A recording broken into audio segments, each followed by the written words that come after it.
Alright guys, welcome back to Squeaky's Reef again. Today's just going to be a quick video. I'm going to go over a couple of DIY projects I did.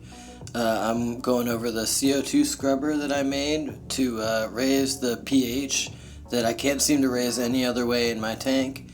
And I'm also starting a phytoplankton culture just because I'm sick of buying phytoplankton over and over again, and it seems like an easy enough hobby to dig my teeth into.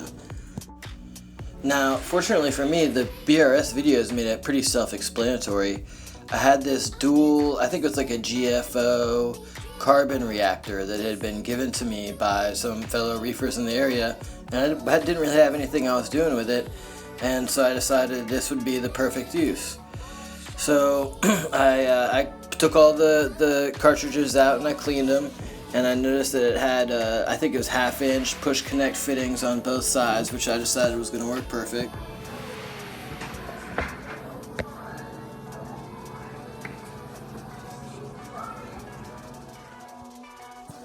So I just used a funnel that came with some other BRS kit I got, the calc water adjusting kit that has proved to be invaluable.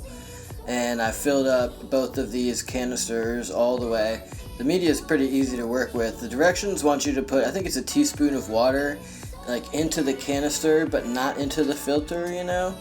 So I did that, and then I filled up all the canisters, tightened them up, screwed it onto the base, and got ready to plug in my tubing. Now, I wanted to do a recirculating CO2 scrubber to try and save on media, so that the exhaust air coming out of the skimmer was going to be the intake for the CO2 media, and so it wouldn't be starting with like the dirtiest air possible all the time. But I was concerned that the line between the skimmer and the CO2 media would get cruddy with like bubbles and gross sort of condensation. So what I decided to do was put the line from the skimmer overflow into a little bucket, and then from that little bucket run another line back into the reactor, so that this would serve as sort of like overflow for my skimmer cup. It would catch any bubbles that came in. If, you know, God forbid I get super lazy and I forget to check the skimmer for a week, hopefully this will even save that from overflowing and fill up here. And I made sure to hot glue everything so that it would all be good and airtight. And then when I set this behind the tank, it should be as good as just running that line straight back to the skimmer. And, you know, the thing may be kind of rigged, but it started working immediately, which I'll show you at the end of the video.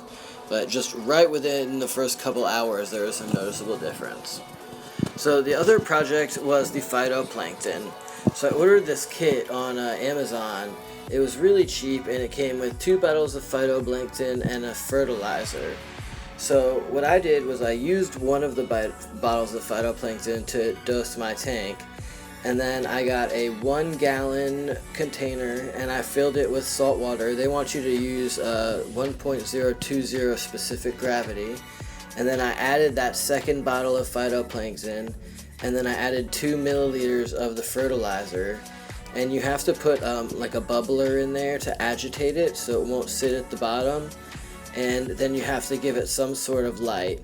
And then it says you should have a new culture about every 7 to 10 days.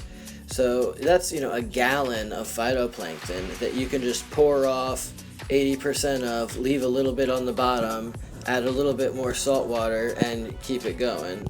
So this is an old air pump, and I like that it has 2 outlets because the bottle has a wide base and I need 2 areas of bubbles, but it's so loud that I have to wrap it in that sock so it doesn't go brrrr. And with the dosages they're asking for on the fertilizer, it's like a lifetime supply. It'll last you forever.